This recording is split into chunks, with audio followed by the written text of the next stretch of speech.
Hello, everybody. Hey, hey, hey.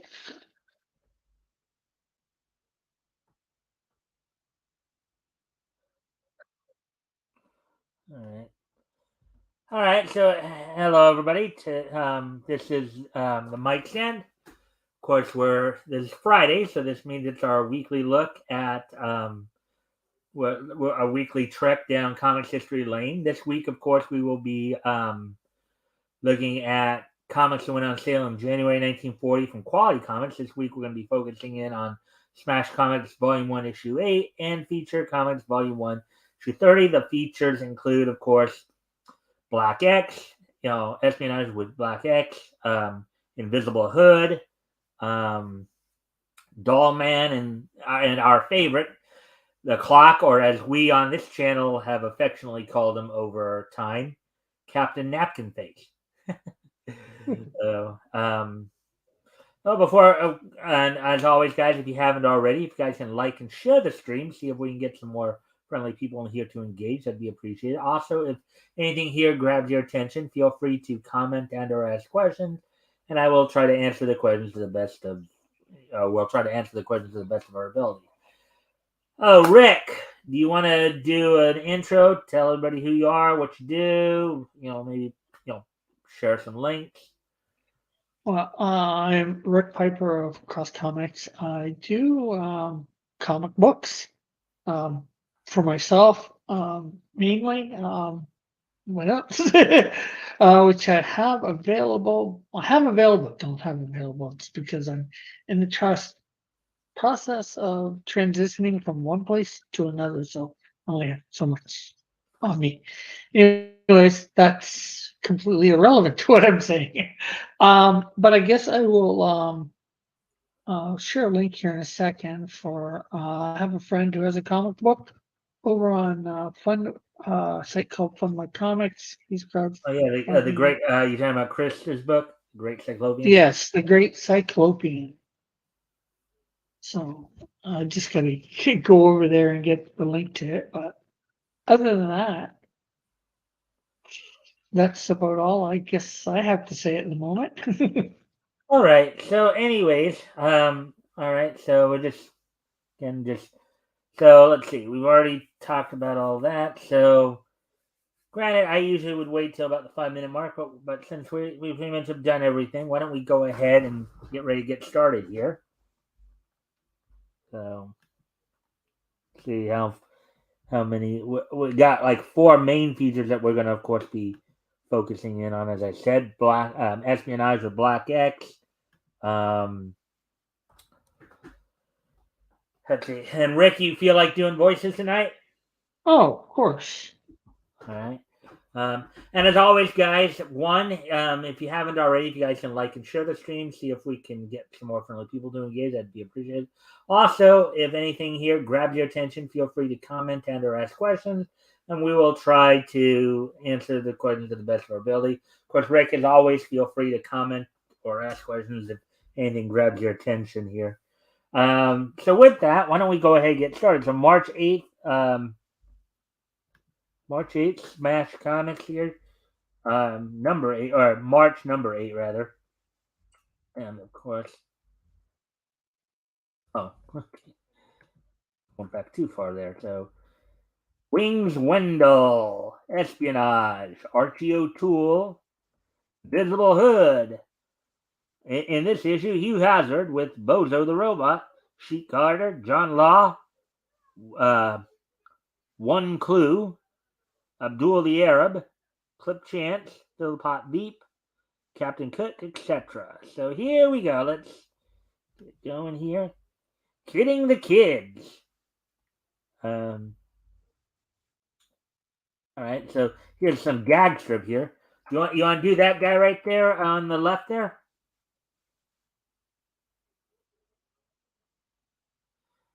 Rick? Yeah, I'm here. Although my internet's probably being a pain. Oh, okay. Well, I was asking you. Did you want to do the start with the one on the left there? Okay. I always Cake Jr. when I go golfing.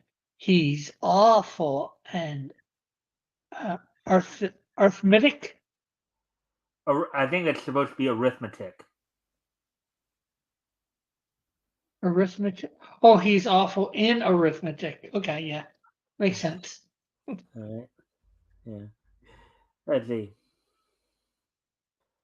Let's see. No, Junior, you can't play with the hammer. You'll hurt your fingers. No, I won't. No, I won't, Mummy. Joan will hold the nails for me. Boy. Uh, um, open the gate. Open the gate. You want to do that guy? The guy in the hat there? Oh, what? And what? And let the bull out. Um, and I think it's the same guy there on the, with that first word bubble on the right there. Did you did you test the oil? Ye gods, Pop! I thought you said taste. Oh man. Oh boy. Uh,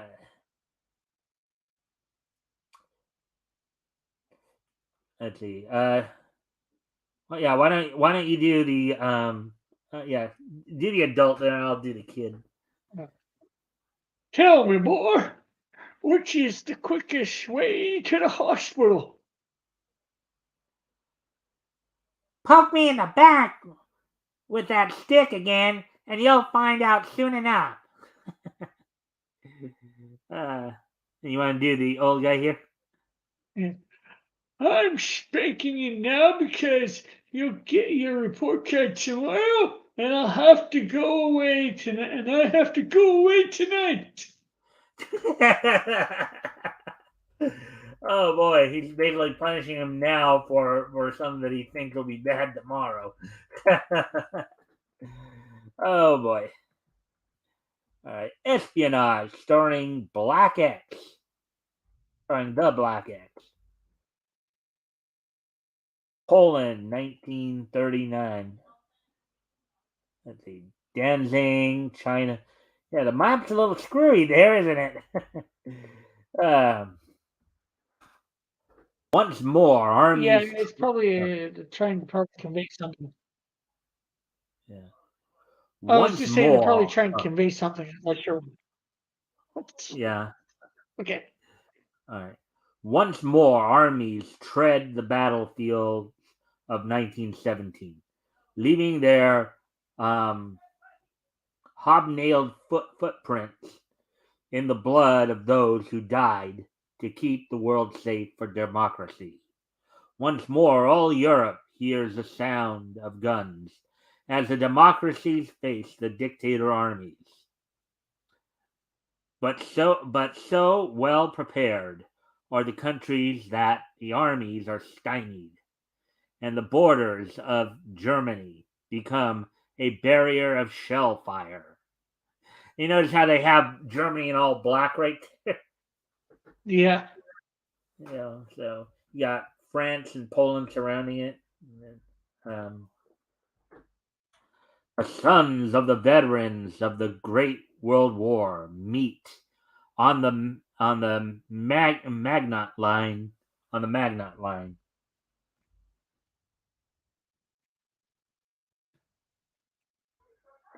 It is night somewhere in Germany, in a tiny town near the frontier, where the quaint houses quiver as in fear of the thunder of the heavy batteries on the Siegfried line. Now, Rick, um, in this particular context, what does the word batteries mean? Probably the guns, I would assume. Well, it's the gunfire is what they're talking about. Yeah. Oh, yeah. The gunfire. Basically, the barrage of gunfire is what they're talking about. And of course, there's the link if you guys want to go check that out for Chris's book. Um, anyway,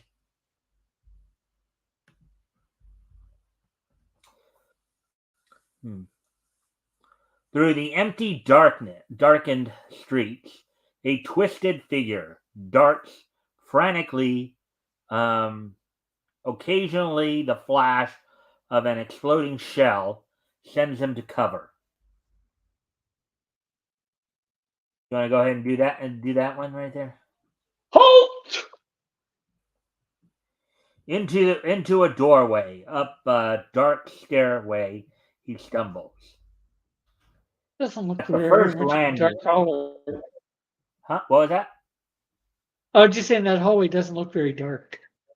Hmm. At the first landing, he bangs hysterically on an apartment door. Open up! In the name of heaven, open! Yes. Go, let me in, quick! Let me in, quick! They're after me. I must hide. You must hide me. A few seconds later, pursuing soldiers enter. Oh, it's there. Who's there, man? There, skun. One? Not sure how to say that one. Wer schön. Wo ist der Mann, uh, Wersuchen? Suchin? Okay. Who is there, the man Suchin? Yeah. I'm sorry. I can't understand German. I'm an American reporter. So, I will siege this place without questions.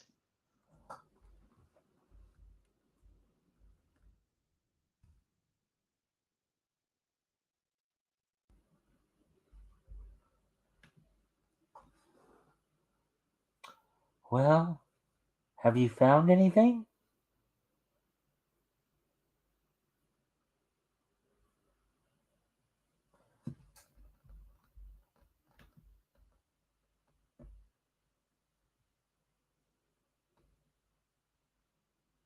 Rick?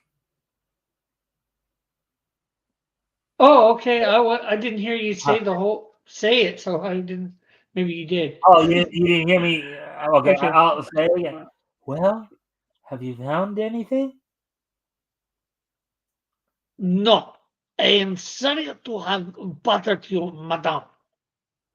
I suggest you remain indoors.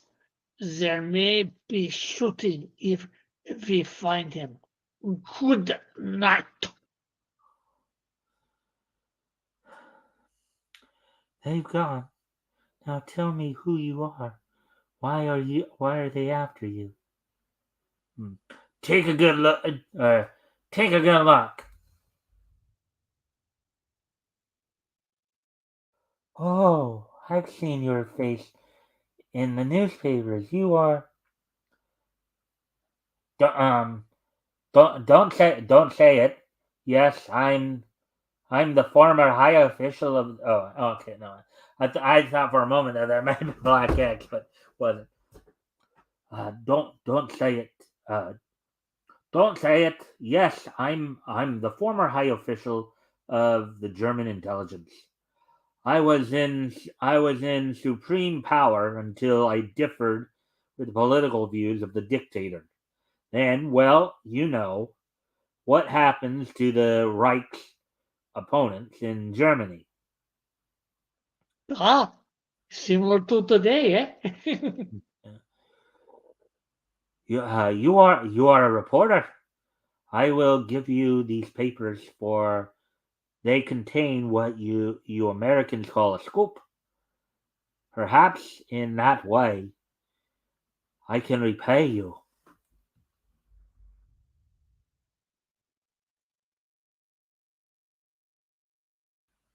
let's see. To thank you, but now, wh- uh, oh, wait, oh, thank you, but now where are you going? To the border. Do not worry. They won't take me alive off Wiedersehen. Wiedersehen.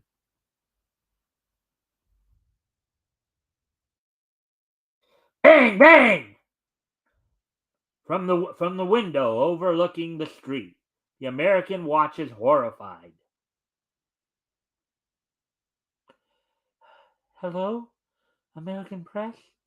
Give me the foreign editor, Steve. This is Payson. I've got the biggest scoop in years. From now on, I'm a hunted woman.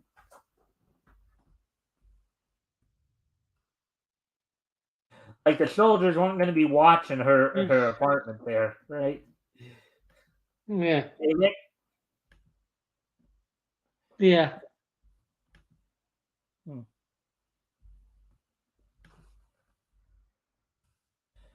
Hmm. All right. Um, let's do something here.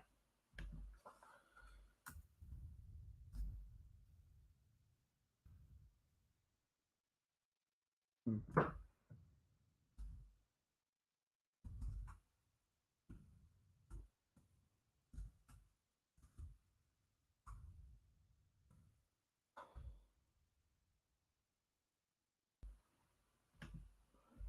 All right. So, Rick, do you still have the YouTube screen open or no? Yeah. All right. Because it's only showing one viewer for some reason. But anyways, across war-torn Europe, over the wires on no man's land, Gail Payson, Gail Payson, somewhere in Germany, holds the important papers. Get her out. In America, Black X's apartment, Batu, his faithful Hindu valet, enters. Master, Steve Dorgan wishes to see you. Steve? Steve? The old nose hound. Sure, I'll see him. Hmm. Black X, you've got to get Gail Payson out of Germany. She's in grave danger. But I can't, Steve.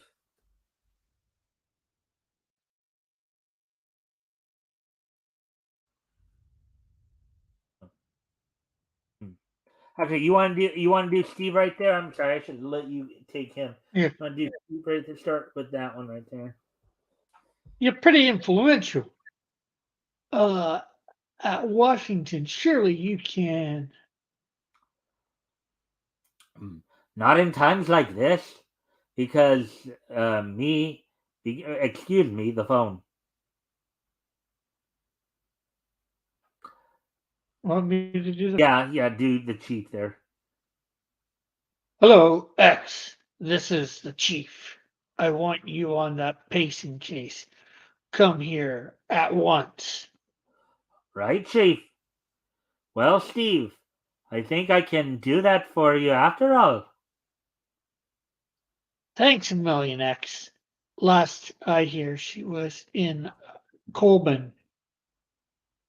I think it's Cobblins. Coblenz. At military intelligence in the capital. Hmm. X, it's tough job this time. You've got to cross the Magnata and the Siegfried. Siegfried lines, and you got to do it alone. Oh, I see. Have our agents given you a clue of her whereabouts?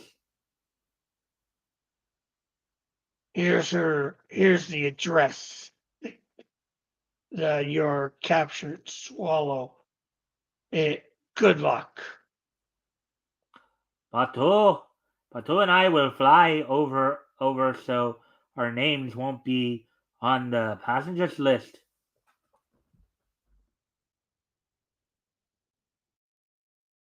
Next morning finds them winging over the Atlantic.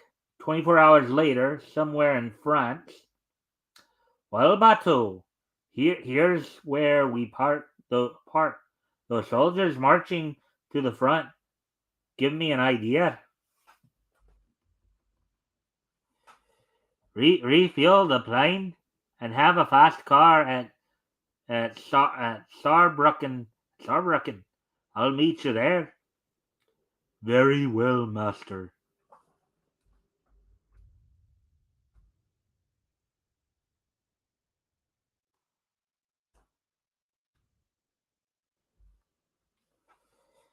In the courtyard of the patrolled section of the city, the card changes and X has his chance.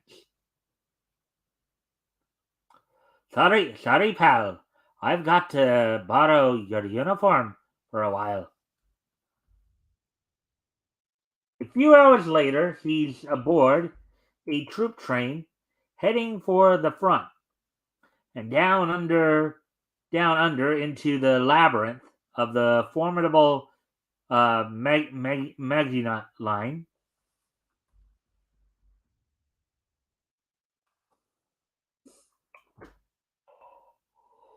Yes, waiting.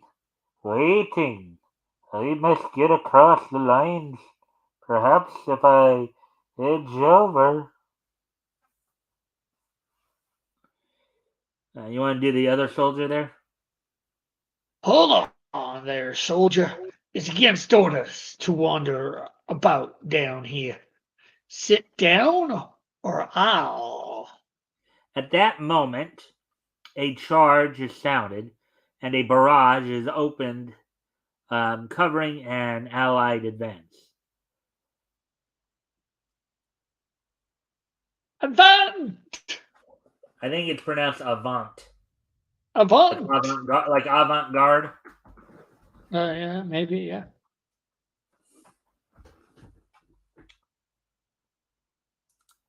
Now, if I can make Germany, unless a piece of shrapnel finds me first.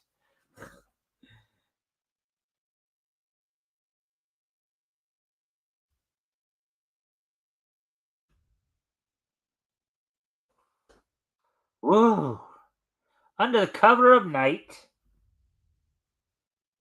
across the German lines, in a stretcher, then into an ambulance, heading for the interior.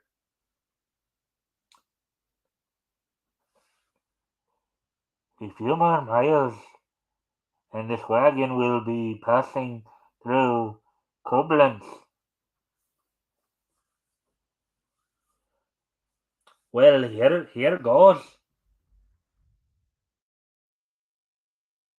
So long, thanks for the lift. And somewhere in Koblenz, the leaf figure of Black X um, silently drops through a skylight. At his knock, a door cautiously opens. Who? Hey friend, let me in. I'm Black X, American espionage, sent sent to bring you safely home with those papers you have, and now how about some warm food and a razor to shave? Of course. You must have had a terrible time getting through. Now, how do we get back? Only one chance. We're going to pose as husband and wife. And look at that, she's got the exclamation point over her head. He's like, It's like, huh? what? What Makes did he sense. say? What are we going to do? Yeah. Pose You know, it doesn't mean you have to do anything. You just have to look lovey-dovey. Yeah. Yeah. So, anyways, now keep close to me. I've got 2 passports that should get us through. Look, a guard is coming toward us. The guard scrutinizes their passports. You want to do the guard right there? Oh, they're in order. You may pass. So far, so good. I say, Miss Payson, what are those papers you have? They contain the list of American trade routes and the location of industrial plants that can be converted into munitions plants. Whew. Why, every country in this war would like a peek at that list. I know. I feel like I'm holding dynamite. You want to do the soldier there? Oh, you will have to wait in the guardhouse. There are others going to offer the border too. You will go with them. But we are American tourists. There is no reason why we should be held here. Let me speak to someone.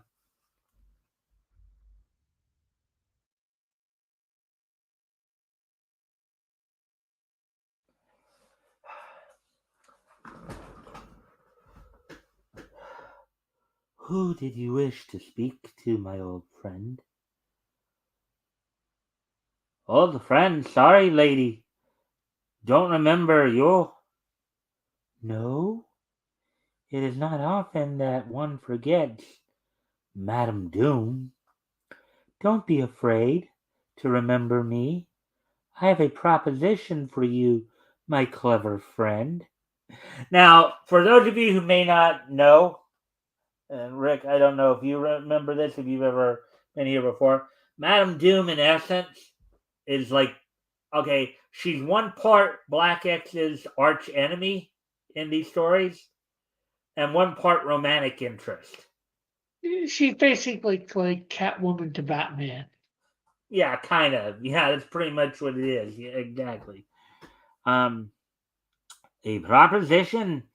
You're working for Germany, I presume. My dark and sinister beauty. Of course. War is my business. I am always on the side of the highest bidder. Germany has bought a lovely snake. Snake, am I? We shall see. Guard, these Americans are spies. Seize them. Get ready. That's the cue for action.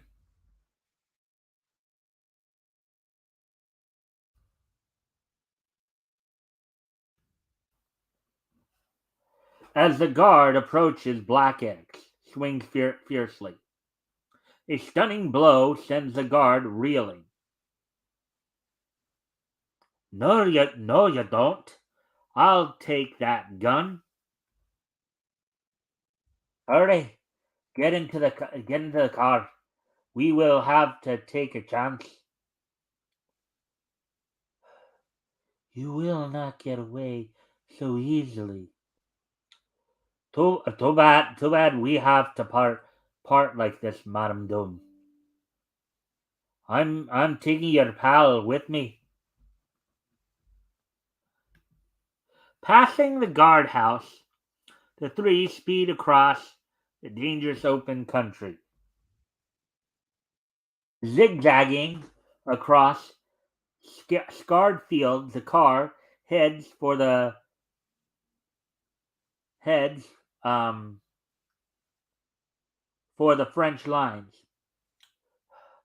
Look out! Shrapnel!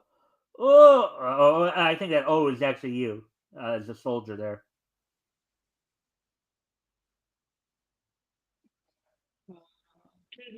Ooh! Hmm. Huh. That last shell got him. Poor fellow. Keep down, keep down. I'll take the wheel. We're on French territory now. Get ready to leap on the Maginot line. Um, a French soldier mistakes them for enemies. You want to do the French soldier there?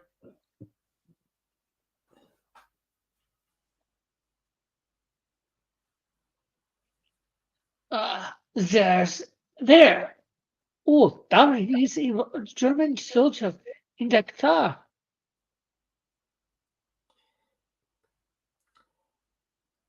A leap in time saved us anyway.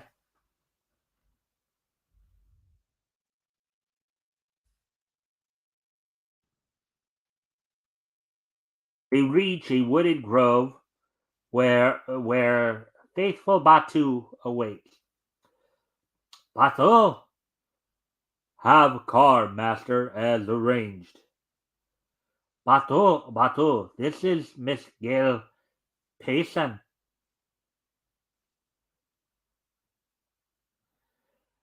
But no, I'm Mrs. Black X. You you have wedded master.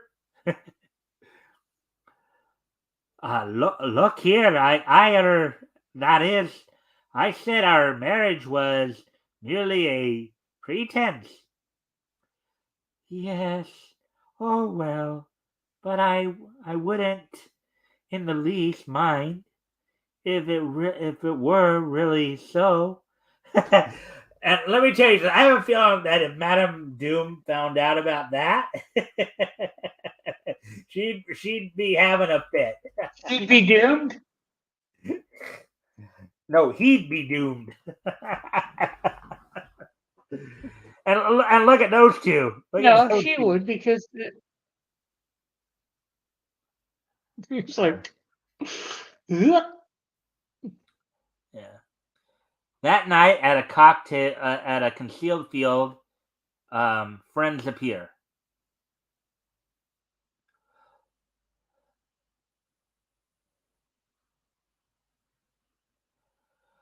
Look, a French soldier had found the plane.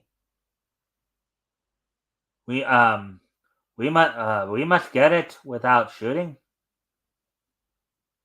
With his magical powers, Batu projects a visionary figure and sends it across the field. Now, Batu, as his assistant, does have some special powers. It's the whole Arabian mysticism bit. Yeah. But just in case you, Arabian Nights. yeah. Hmm. Permit me, master. You want to do the soldier right there? Oh, ah, so you have come for your plane. Come with me, spy. Believing the figure real, the soldier leads the vision away, while Black X quickly turns over the motor. Out. Hmm.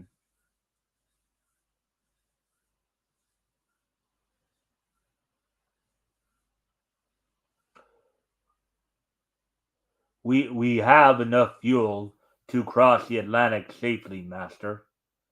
Good bateau, for if we're caught by either the French or English, we'd be shot. They want those papers too.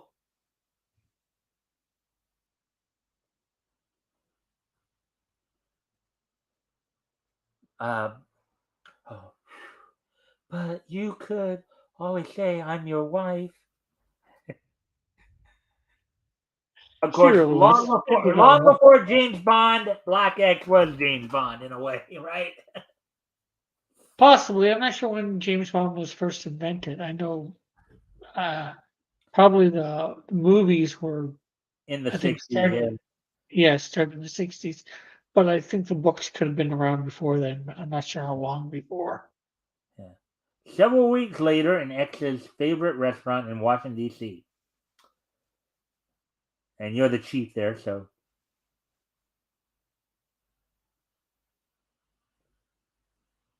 Well, X, what do you consider your heart narrowest escape?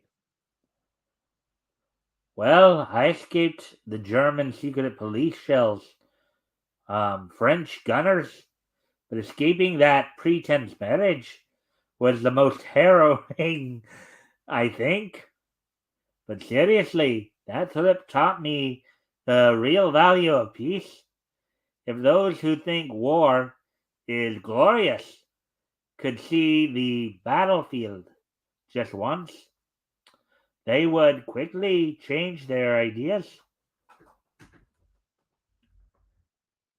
So, what did And you think James of that Bond, story, Rick?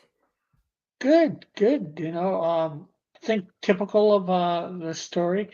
And I just checked it. James Bond was created in 1953, so Black X does predate. James Bond. Yeah. Yeah, Oh. but maybe he was some influence for James Bond by Ian Fleming. But yeah, it's a good story. It's got a Well, little Black bit of X was written everything. by Will Eisner, and if anything, I think Black X would have influenced James Bond. Yeah. That's what I. Isn't that what I Oh, okay. said? I it didn't. I guess I didn't hear it as such. That's probably why I felt.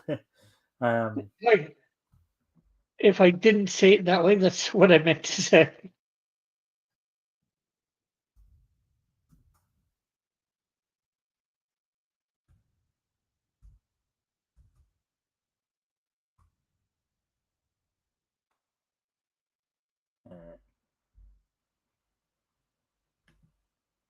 All right. So, anyways, as we now move on here to the Philpot Beat, Clip Chance at Cliffside, Abdul the Arab, Captain Cook of Scotland Yard, Sport, Sports, Sports rates. Oh,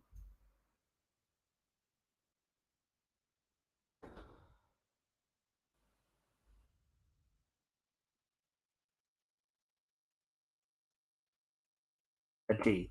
Bucky Wells, the daring bobsled driver who holds the mile record for the Lake Placid course, 1 minute, 1 minute 5 and 83 100 seconds. All right, let's see. He says he's so tired from getting the sled ready for the race that he won't be able to enter it.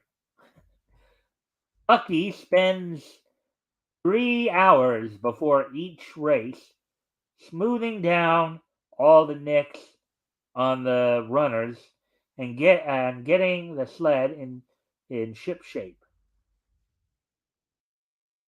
The sled used by Bucky's team cost $500. All right, you want to do the speaking parts here? But we couldn't afford a bobsled this year, Judge. Let's see. $500. That was a fair amount of money back then. Let's see. Wells is noted for his exceptional ability in taking the curves. So up to the right here. Yeah. Well, hey, the sled made that last turn. All right. But we didn't. Is this like Bobsledding, Jamaica's got a. bobsledding technique means perfect teamwork, between driver and crew, Bucky's team has perfect coordination. If you ask me, we were overdoing this teamwork idea.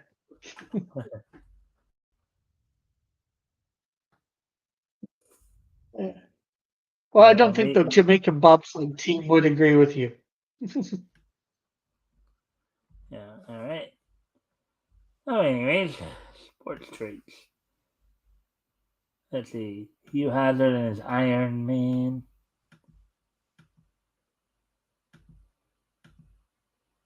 Archie O'Toole. Chief Carter, ace reporter. Small stuff.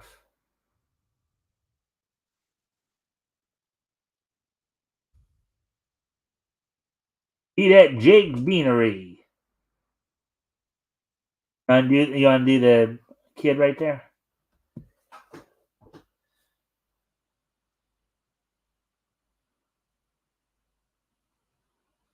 You wanted me to read that? Yeah, the kid over there on the left. Yep. Yeah, Pops, install the heating system in his office. Follow that car. That car. All right. We better stop the clock because every time it strikes, the old man comes out fighting.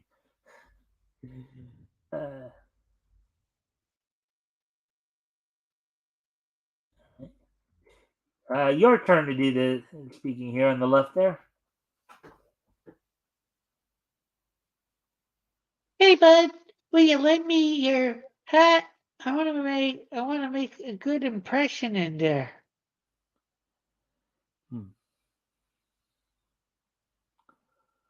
What? No anesthetic?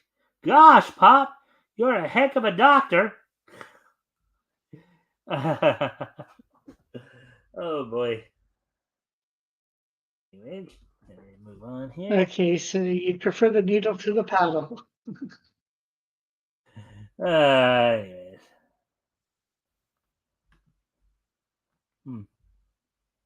All right, so let's see that. Visible Hood by Art Gordon. Now, Art Gordon was a pseudonym for Arthur Pinajon, who was a pretty well-known writer back in these days. At the Unionville steel millwork goes on as usual. Suddenly, without warning, a ladle filled with molten steel is tipped and help! In the manager's office, I'll do the guy in the green suit. You be the guy in the blue suit there. Wait. Actually, no. We'll switch it up. You do the green guy. I'll do the blue guy. The blue guy is Kent Thurston, I believe. Okay. Great Scott! Kent, did you hear that? It's the workers. It's the workers, Tom. Quick. They'll need us.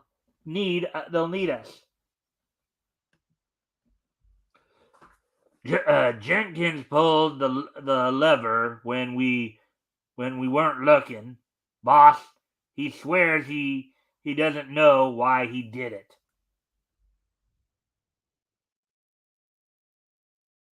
Jenkins, come over here. Those men might have been killed. It'll be months before we can get back on the job. I didn't mean it, sir.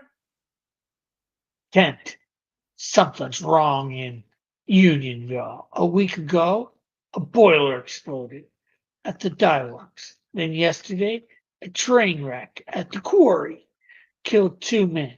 And now, this accident at our mill. In every case, the men can't explain their negligence. We've got to find out what's behind all this. Evening, Tom. Evening, Tom. Come in. I've been studying different blueprints showing Unionville's industrial plants. Then you have, then you must have a hunch, Kent. What is it? Just this. Those were not accidents.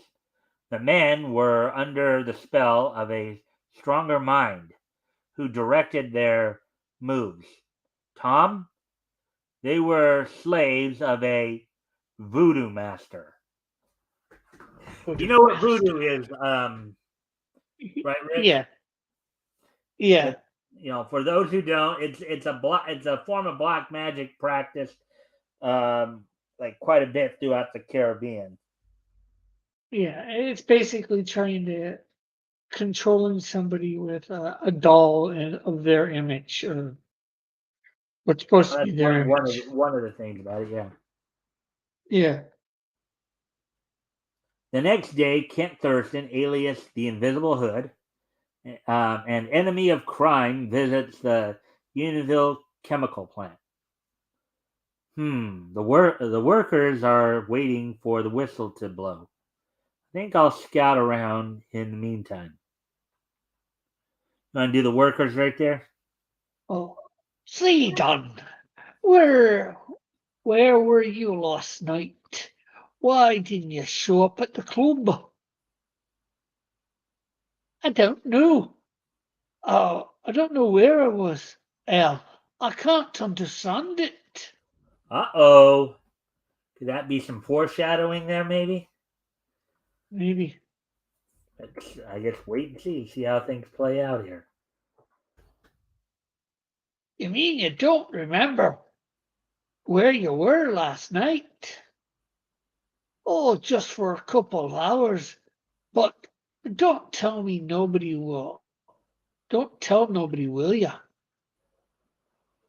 Thurston dons his hood, which is covered with a secret chemical that makes its wearer invisible.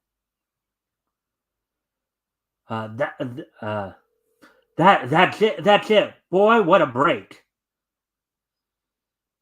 There goes the whistle. Keep awake, Dan. You've got a responsible job. Oh, sometimes something's come over to me, Al. Let's see. Later, as a worker is loading chemicals on a flat truck,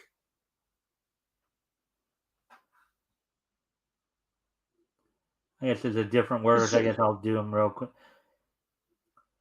Some load. What the truck's moving down the ramp.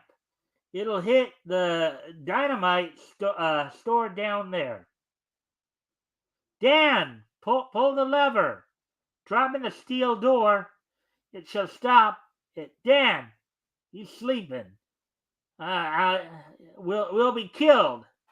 Okay, maybe I should let you. That might have been the other worker that we saw earlier. I should have let you do that.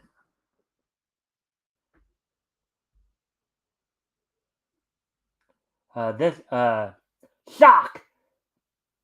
This ought to wake him up from that sleep. And the truck is stopped by the steel door.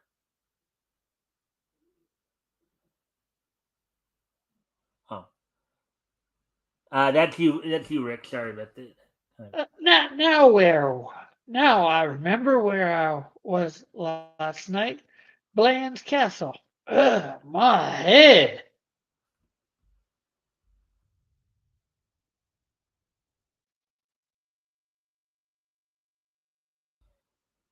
All right. That evening, that evening finds the hood at the castle mentioned by the workmen. There it is, Bland's Castle, built years ago by Sir John Bland, who wanted privacy. People, people won't go near it. Think it's haunted. Brrr, boy, this water's cold.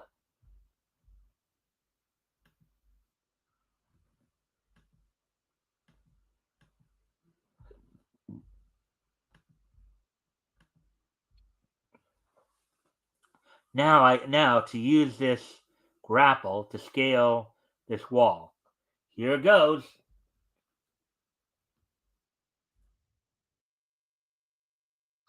I made it. I made it. What the? Say, maybe there are ghosts here.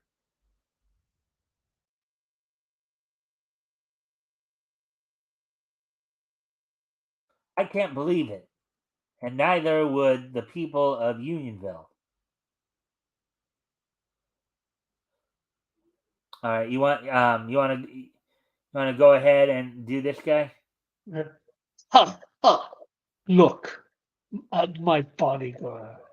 Ex-convicts, gangsters, outcasts, all under my hypnotic spell and ready to carry out my orders. To gain more followers, though, my practice of voodoo, I must experiment on a city that is cut off from the rest of the world. That is why I have brought destruction on Unionville. Few more accidents, and all will close down. All New industries. empire, all close down. All industries will close down. New enterprises will be discouraged. Nothing can stop me. Except one thing, Mister Voodoo Master. Who said that? Who's there?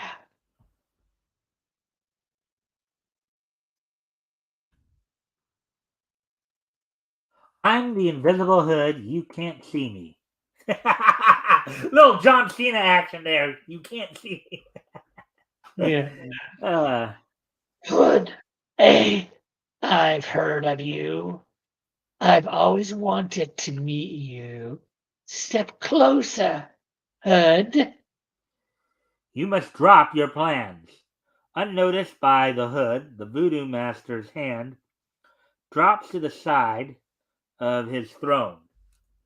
And like the typical button there at the side of the throne to make for an easy trap, right? Yeah. Suddenly, the glass ball lights up, and the invisible hood is blinded by its brilliance. Ugh! It worked. Look, he's visible. Quick, men, seize him.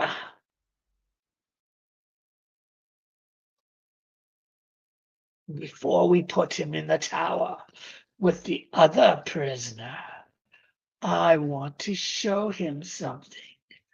Follow me.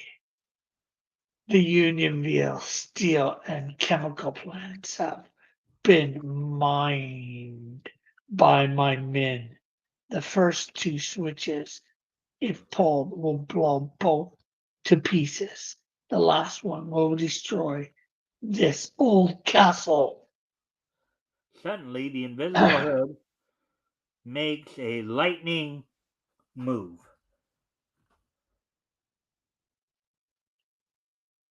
As the hood smashes the switches, the men rush at him, but After him, he must not get away.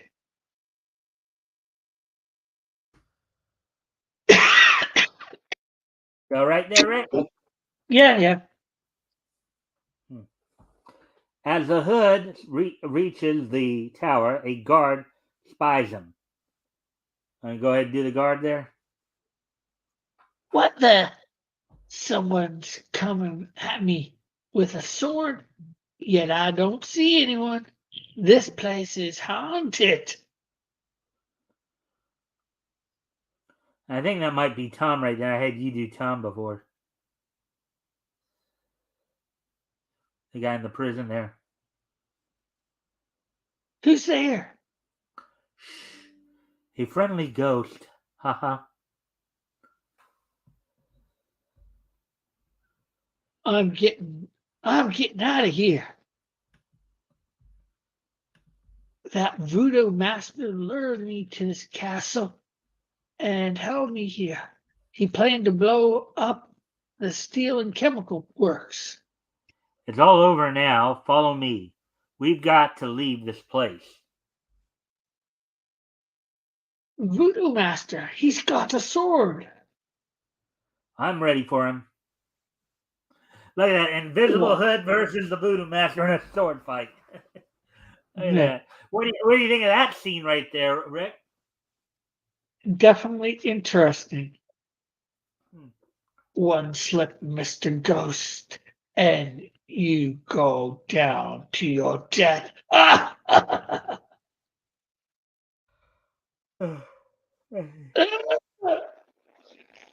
Come on. We've got to jump when I smash the switches. I set the one that would blow up this castle. Let's go. Whew, just in time. I'll swim ahead, Tom, and take off this hood behind some trees. Later, as Tom reaches shore, Why, Kent, what are you doing here? Say, what'll I tell? I'll tell you what happened. Tom, here, grab my hand. That's the story, Kent. I know it sounds like a fairy tale, but you gotta believe me. Well, Tom, it sounds all right, but the invisible part of it, you don't expect me to believe that. I know we'll just flash through the rest, like, wow, 25 pages, so just kind of flash through the rest of it real quick here before we head over to, Flash through it, flash forward. yeah, interesting people. John Law, science detective. One clue, the winged window, military intelligence.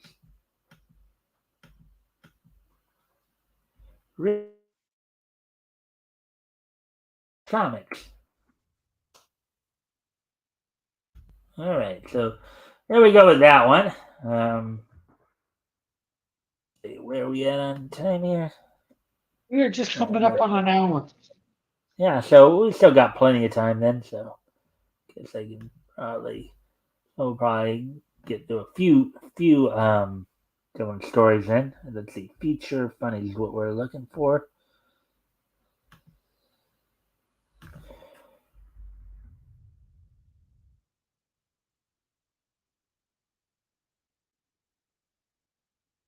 Oh, actually, not feature funnies, actually feature comics.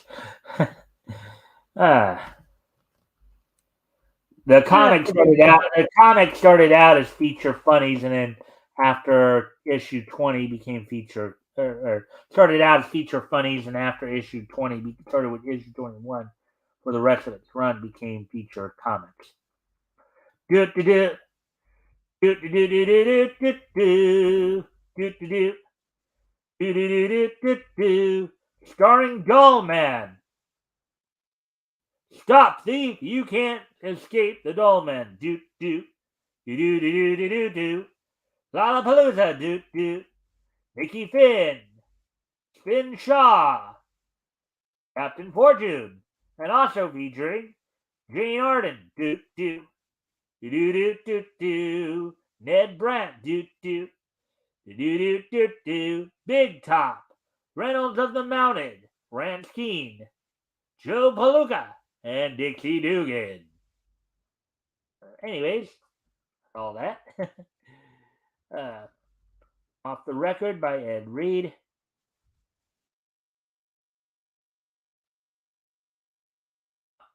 All right. You want to read these, Rick? Oh, Doctor, I've always had. I always have to unwrap these moment. Oh, Doctor, I always have to unwrap these things the moment I see you. Oh yeah, that was a one. I'm sorry, I should have taken that one because that was a woman. Sorry about that, Rick.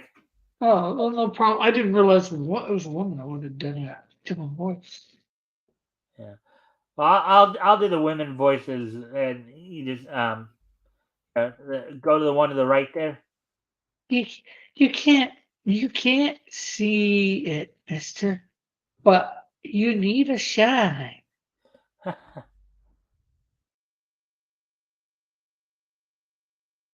Hey, tell this lion I'm Tarzan and the boss here. Oh, that's scene one. Tarzan, King of the Beast. uh, There's a butterfly in my soup. Is this Sissy Joe meat? Alrighty then. So there we We go. certainly wouldn't be able to get away with that one today. No kidding. The clock strikes. What does it A strike? complete story by George E. Brenner. Brian O'Brien, who plays the role of the famous clock, heads his car out of the city for a short vacation. At the same time, speeding in the same direction, a government agent um, carries the secret industrial mobilization plans of the country toward Washington. So I don't know if you've noticed this, but we're into February 1940. We're not even in the war yet, and yet you see a lot of these writers are now really pushing, at least from what we've seen tonight, pushing the in two of the three stories we've gone through thus far. They're pushing the international involvement there, like being involved in the war. Yeah. Look at this fool driving on the wrong side. He's heading straight for me. Well, turning the wheel sharply to avoid a collision, the agent smashes through the railing and tumbles down the embankment. Crash! And soon the clock sees the same wild driver bearing down on him. Is this fellow crazy? He'll hit me for sure. I'll pull over and give him the whole road if that's what he wants. What the? He's still coming at me. Quickly, the clock turns off the motor and jumps out of the car. That's funny, no crash, and yet I saw those headlights coming directly at me. But no car went by. This bears investigation. Um, what's that?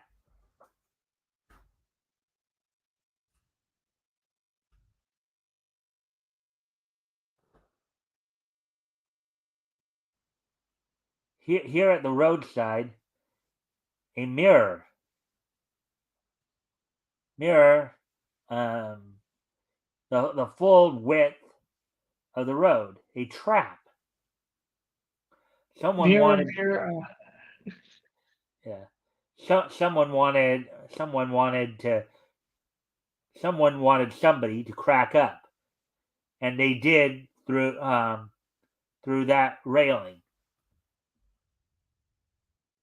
And the clock dashes down the embankment. There may still be time to help the poor fellow. Hmm. All right. I'll do Carl. You do the guy on the left there. I'll do Carl. Okay. Ah, listen, someone is coming. I've got plans. Stop whoever it is, and we will go. With his thoughts only for the victim of the accident, the clock is an easy target for his attacker. Crack! A half hour later, the clock regains consciousness. The wreck, it's gone. There's the marks where it was dragged back to the road. Well, without evidence and no body, there's no case against them. I know one thing: they're no ordinary gang of crooks. And the fingerprints. Yeah, the mirror's still there. She took that If it car. was They big, took the if it was mirror. big enough, yeah, it would be very hard to move, wouldn't it? uh, Yeah, but a car's hard to move too. It's pretty big usually. yeah. So anyways, as we continue on here, um, the mirror's gone too. Cigarette stubs with the initial CAV. Probably a special blend.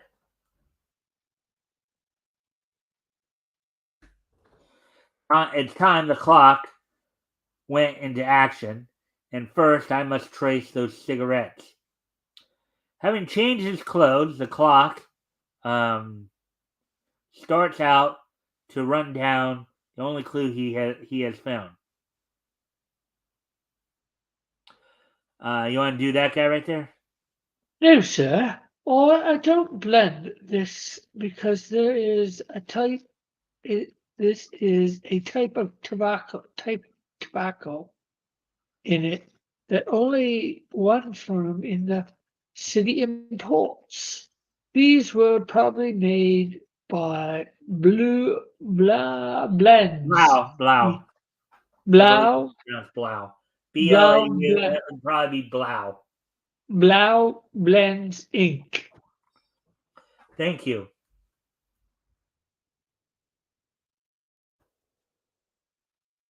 So Carl Adolf Voss has his smokes made to order, eh? Late paper, mister? Yes, son. FBI man missing. Car and agent vanished completely. No clues found. Was carrying secret industrial mobilization plans to Washington. Carl Voss. I get it. It's sabotage. So some espionage going on here. Yeah. A few minutes later, the clock is in front of Voss's apartment. Here's $1, son. Deliver this to Mr. Voss, and don't wait for an answer. Once more, the clock is about to strike, and there he is in his gear. There's Captain Napkin Face. Yeah. See that, Rick? Yeah. Um, I've got about 3 minutes to get up there. And he starts up the side of the building. Meanwhile, Voss has received the clock's message. Oh, Hertz, look! Carl Voss, the clock will strike at 12 p.m. sharp. He will be here any minute. I will get the plans and we will go. Hurry, Carl! I've heard of him. He's tough. Ah, there he is. Reach, Mr. Voss. What the? I'm not Mr. Voss.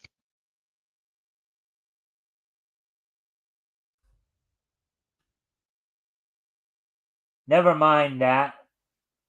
Where are those plans?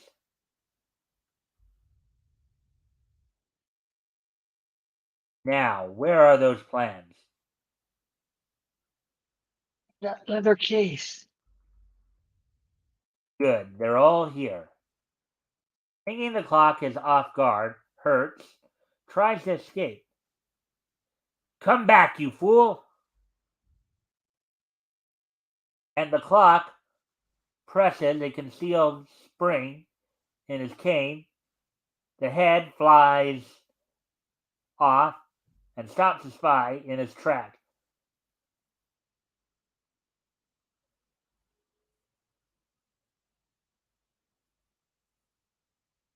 Rick? Yep.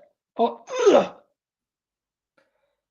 The next morning, two international spies held in agent's death. Secret plans recovered. Mysterious phone call tips FBI agents where to find killers. A card signed only "The Clock Struck" was found pinned to the coat lapel of each man. Another exciting adventure of the clock in the April issue of Future Comics. So let's do the other one now. Doll Man. Let's see where we're at on time here, of course. 11 after. Yeah, so. All right. Hour 10, basically.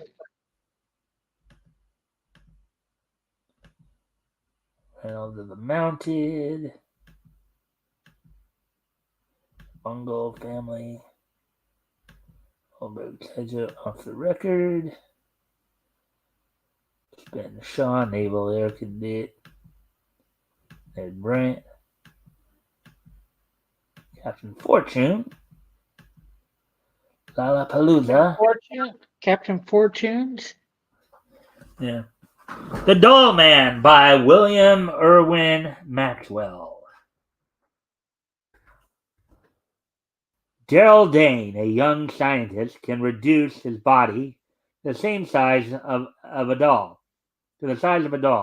at will. In his guise as the Doll Man, he fights crime and evil. His very name a terror to the underworld. Along one of the great highways, a huge truck proceeds swiftly. Suddenly, a powerful car zooms from a side road and forces it to a halt. Want to do that other car there, Rick? Pull over. And I'll let you do these guys as well. Get out quick and don't give us no lip. You want to do the guy in the truck? Yeah. All right. What's the idea? Oh, hijackers, eh? Oh, I think that's you two. What's the idea? Hijackers, eh? The truckmen leap to the defense of their truck.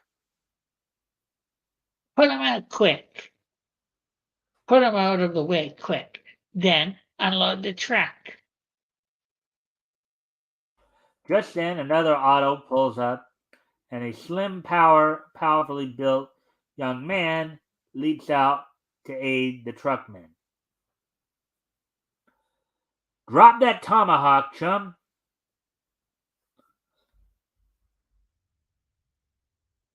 Now to take care of you thugs. And you're the thugs there. Beat it. Beat it. This guy's a terror. He'll murder us. The hoodlum's gone. The stranger turns to the truckman. I'm Daryl Dane. Who were those men? Oh yeah, that's right. I was a trucker guy too. Never seen him before. Thanks for your help, pal. My boss, Mr. Crawford, will appreciate it. Several hours later, in the office of H. Dustin Crawford. Yes. A Mr. Daryl Dane to see you, sir.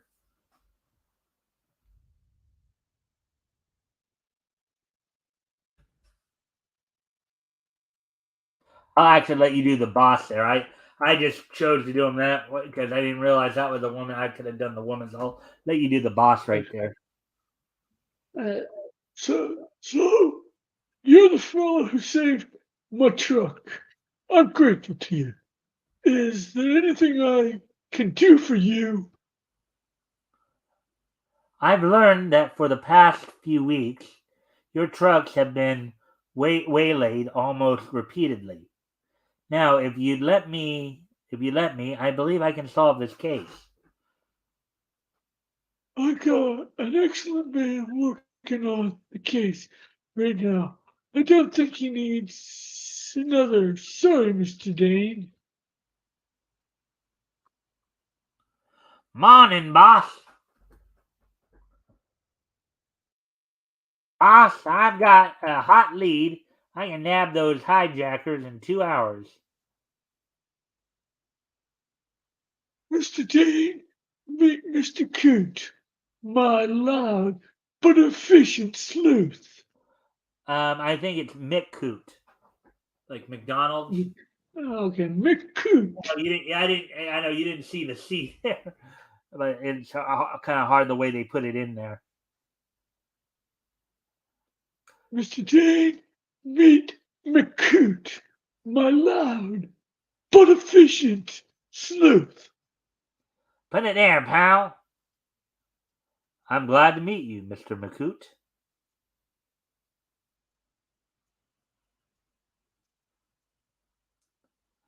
Yeah, even though they changed him from having a green. Oh wait, actually no. Now let's get down to cases. Look at this map of the New England coast. Here's where the crimes all occurred. You'll notice that the highway runs right along the shore. Seems odd it should all happen here.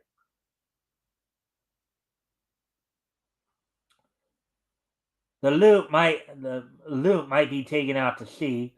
What were the trucks carrying?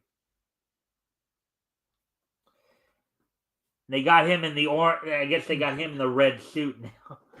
Um, Well, it could be either answering, but super powered airplanes, motors for bombers. that night, a truck goes on its regular run. High above Sailor's Cove, a lone figure keeps vigil, watching the road and sea. Here, here come here, here comes the truck. It's been stopped. What's that? Something dark moving in from the ocean? Why, it's a foreign submarine. Holy smokes!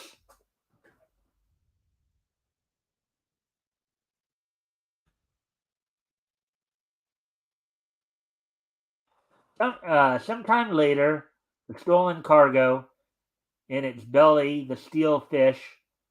He adds, the steel fish heads back into the ocean depths.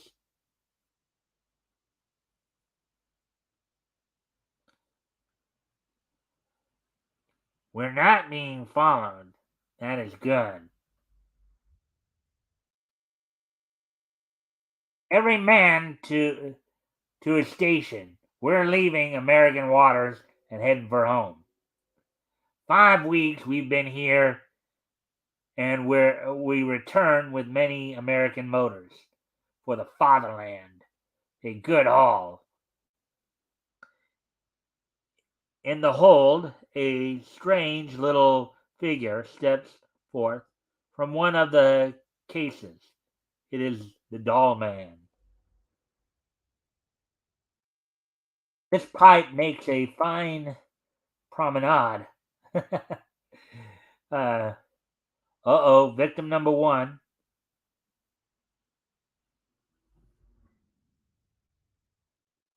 That's that for him. Now to make the captain turn the ship back. He. It was simple outwitting those American dolts. We'll get the Iron Cross for this win. Anything catching your attention here, Rick, that you want to comment on or anything? I'm sorry, probably Well, gave you the captain there, but I just went with it. Yeah, no problem, no problem. Well, obviously, I believe the Iron Cross has to do with Germany and all that. The fatherland, of course, is Mhm. Germany as well. So Yeah. they're Well, obviously. yeah. Okay, go ahead. Sorry.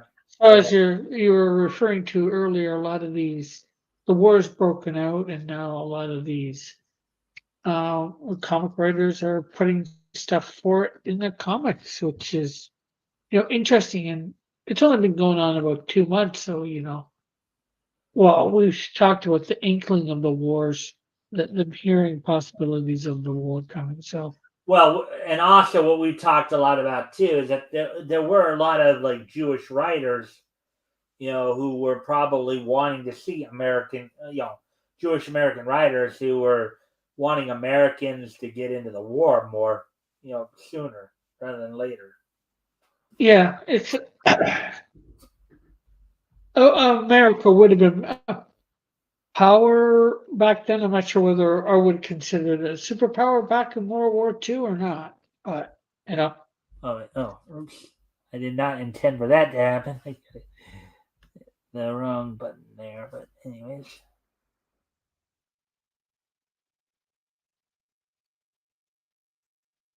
All right. All right. So sorry to correct you, but all you'll get will be iron bars.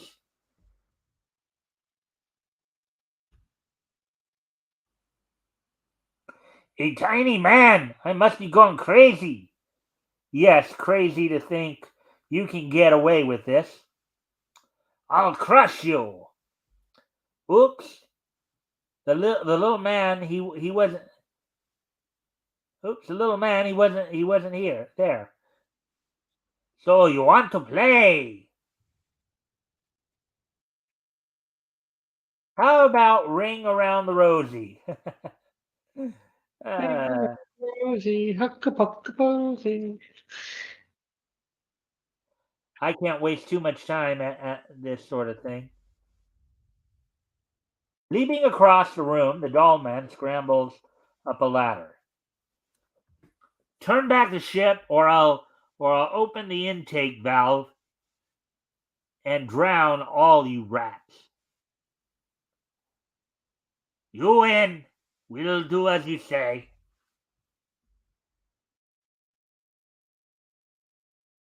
Not far away, a U.S. Coast Guard boat patrols the area.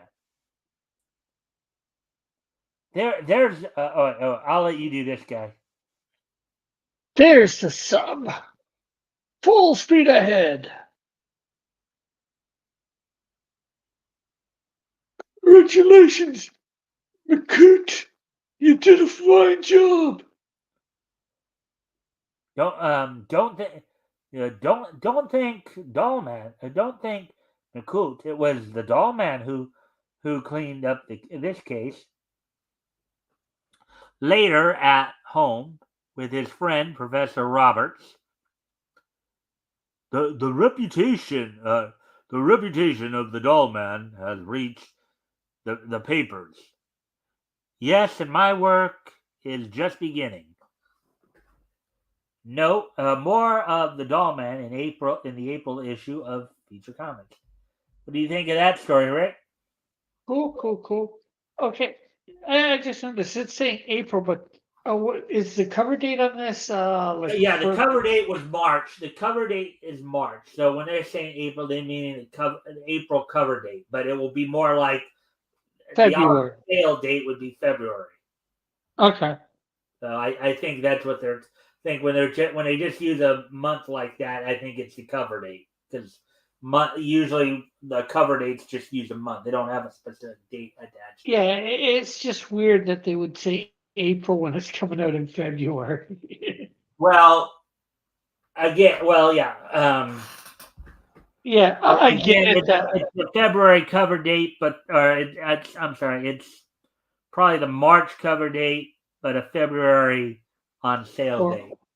And yeah, well, I and do these by the on sale date anyway. So yeah, actually this this one's January. yeah, January sale. that's kind of even It's Well, just okay, we so have it would have others probably that, been a okay. So the on sale date was January. I'm getting a little confused here, but the on sale date was January, so the cover date would have been March. yeah, That's what it there's means. always that 2 month difference, which is, a Right. little weird. So an hour. We're at the hour 25 But mark here. So um, I just feel like just breezing through and maybe wrapping up the show a little early tonight. Just I'm kind of yeah, well, that's all right. Like we got through mainly what you wanted, or everything that you wanted to get through. yeah. So it doesn't mean Normally I we're, would have just continued. I would have tried to continue reading and stuff, but I just, you know, um, Joe Beluga's Family Album, and this is one where we could have probably done these and been fine with it. Just, but I just sometimes you just need to just have take a quick break. But anyways, I'm just. yeah. Well, we got But what four what do you times think of the here. artwork? What do you think of the artwork here? As we're breezing through this. Uh, Probably I'd say pretty typical of its day. It wasn't super detailed like it is nowadays, but it is what it is. It's enjoyable, I would say. Yeah. All right. So we're done with that. We're gonna, as I said, just try to wrap up a little early tonight.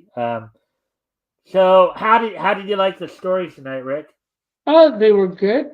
I think they're all basically espionage or of the sort. Yeah, they all seem to, and what we're starting to see now, I think is gonna start in some of these books. That's gonna start moving in Yeah, that you're direction. where like the first few that we were reading, the first couple of years, it seemed to be a lot of mob or criminal type stuff. Now we're probably going to get into a lot more Well, it'll probably even espionage, out. It'll be some of it will be mafia stuff. Some of it will be more espionage. war, espionage, war type stuff. So, Yeah, and it's all right. It ends up giving you a little bit more of a mix. It's another thing that they throw into the pot to give you. Yeah, sure, we're going to be probably a little oversaturated at first with it, but but then again, these other books were not. These weren't Marvel or DC, although Dollman is a superhero, but he still deals with. well, yeah, but these characters quality. A lot of these characters in quality would eventually be bought up Yeah, by. they'll be bought up by DC. That I get because I know Dollman is part of DC. Right. Um, Well, Plastic Man, who debuted in Police Comics #1, was originally, of course, a property of quality. He is another one of those, along with like Black Hawks, along with like the Freedom Fighter characters, like Dollman, Black Condor, Phantom Uncle Lady, Sam, you know, Invisible Hood. Um, they were all part of quality. Yeah, yeah, they were but all members of right. quality and eventually were bought up by DC. So But right now, eventually they're bought by DC and become part of the DC universe. right. Yeah, but right now they're not part of DC Comics or what is basically DC Comics. I know they're not really called DC Comics at the moment, but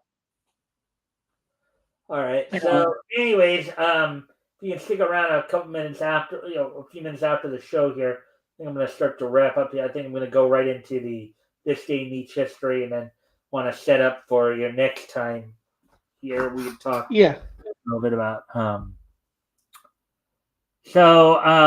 All right. So today being Friday, February 23rd, 2024. Let's take a look back at this day in each history. History! 1999, 1949, and 1999. Okay. So, so first off, I would like to wish a happy 75th birthday. Happy 75th birthday to Judy Munson. Now, I know people may not necessarily know who she is, but Judy Munson was a music composer who actually did quite a bit of compositions for some of the Peanut specials from 1977 and 1992, as well as for the movie Bon Voyage, Charlie Brown, and Don't Come Back.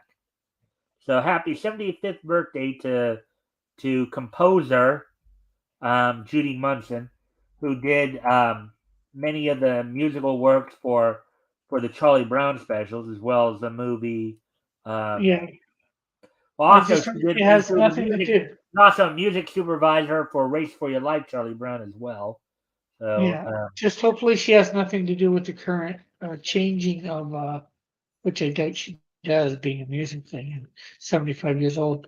They're changing a little bit of the Thanksgiving Charlie Brown special. yeah. Um, well, yeah. I doubt if she. I doubt if she. Well, first off, she would not have. I mean, if they're doing some editing stuff on the, or because I think I did see something about.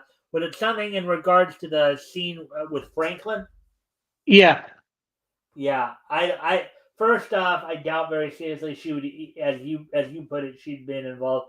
One, because she was focused on the music, and the other thing, what that's probably doing, that's probably the current people in charge of the TV station. They're probably having them edit that out somehow.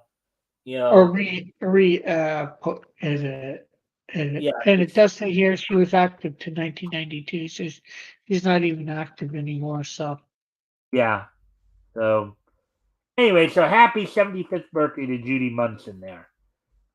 Anyways, moving on to the next piece of niche history.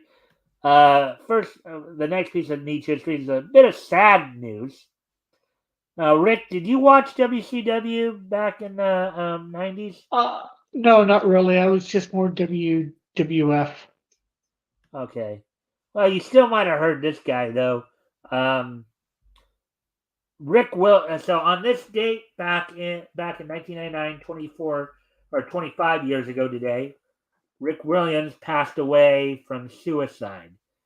Now Oh, that's he, definitely sad. huh? I said definitely sad. Yeah. Um, he was a former television world television champion. He was a guy who they brought in to be the renegade. Now, what the thing that the big thing about this guy was when he was brought in almost to be like a Ultimate Warrior clone. It was like Yeah, WCW's answer to the Warrior, so they called him the Renegade. But yeah, then, uh, much like with what happened when Ray Traylor came in and tried to be the boss, WWE sent a cease and desist letter. Hey, you can't really use this character. It's too much like the Warrior. Well, actually, no. In this case, it wasn't even the WWF. It was actually, I think, Ultimate Warrior himself who actually sent the cease and desist letter. Hey, yeah, you're treading on my copyright here on my character. So, um, but yeah, yeah, and I can see that even without you having told me that. Just seeing a little bit of the picture. I get the Ultimate Warrior vibe. I was thinking before you said anything that it might have been the Ultimate Warrior in a different, in the WCW. well, the thing that also happened is after his TV title run, and then after the whole thing came out about the cease and desist order, um, there was even a situation. In fact, they may even say it here. Let me see if I can get to that point. Oh yeah, here. So on the November 6th edition of Monday Nitro, after losing to Kevin Sullivan, Jimmy Hart turned on Renegade before ultimately burying him by quote unquote repossessing the gimmick before saying, quote, you're not a renegade, you're just plain Rick Williams. Um when you're just plain Rick. Williams would then not be seen on WCW television for nearly a year and a half.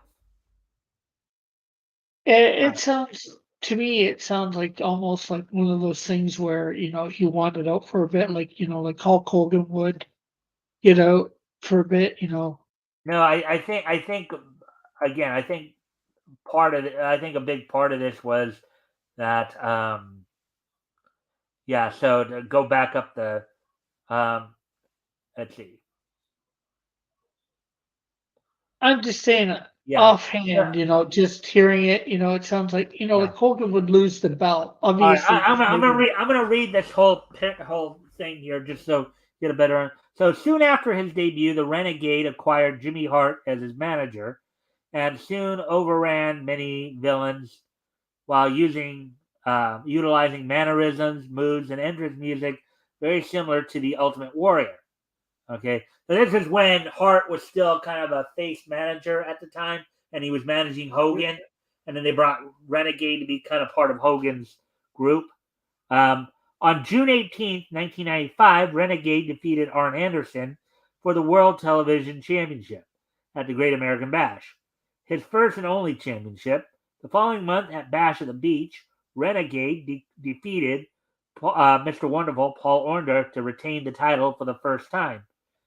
Under a month later, on Clash of the Champions 21, Renegade again retained his title in a rematch with Orndorff. However, a month later, the real Ultimate Warrior had appeared in several wrestling magazines and dispelled the belief that Williams was the Ultimate Warrior. As a result, Renegade's momentum was virtually halted before he subsequently lost. So it wasn't a cease and desist order. It was just people thought he was actually Brian Helwig, who eventually changed his name to the Warrior later on. People thought it was actually the original Ultimate Warrior, but then was virtually halted. Subsequently, lost the World Television title to Diamond Dallas Page on September 17th at Fall Brawl. On the November 6th edition um, of Monday Nitro, after losing to Kevin Sullivan, Jimmy Hart turned on Renegade. Um, and around this time too, this is also when they were about to. Well, okay, they would eventually sign the Warrior. They called him the Warrior though. They didn't call him the Ultimate Warrior because they couldn't, because that was WWE. But anyways, decline and departure. So on the July 1st, 1996 edition of Nitro, Williams returned to television under his Renegade ring name, but without the character's signature face paint and singlet attire. So he basically he utilized the name. He just you know he just Yeah, had sporting short trunks and a tribal armbands, which ironically was, I think, Warrior's earlier look. You know, even before he went to the WWE, when he was when he wrestled, for like world class championship wrestling and all that. So yeah, decline and departure. So let's see. Following this, the Renegade formed a short-lived tag team with Joe Gomez that spanned from late 1996 to early 1997. Though the team was not successful, as they lost every match they were placed in, so they were basically used as a jobber team, as a enhancement team. Renegade was then relegated to being an undercard talent on WCW B shows Thunder and Saturday Night before he was later put to a minor feud with former tag team partner and enhancement talent Joe Gomez. Following this, he again disappeared from television and only competed in two pay-per-view matches between 1997 and 1998, both of which were the World War III Battle Royals both years. When the Ultimate Warrior arrived in WCW in 1998, Williams was used as his stunt double until the Warrior departed from the promotion soon after his debut. In late 1998, Williams was released from his contract and retired soon after. His death was severely depressed following his release. Williams committed suicide on February 23rd, 1999. He was 33 years old. So that happened 25 years ago today, the passing of Rick Williams there, a.k.a. the Renegade. So now normally I would say when we have two things that happened in one in two, I usually say something along the lines of the year is nice, so we're gonna hit it twice. But since that wasn't such a nice thing that we just had to historically do, I'm not gonna say that this time. But yes, but also in on saying that, you said it. yeah, well, not in the way I normally would say it. I just said it Sure, once. sure, sure. Yeah. So on this date in 1999 as well, Toei Animations, Toei Animations Xeno, the Infinity of Love, premiered in Japanese theaters on this date back in 1999. So on this date in 1999 as well, Toei Animations Xeno for the Infinity of Love premiered on this date back in 1999. Cool. Never heard of it or seen it, but cool. And finally, on this date in 2005,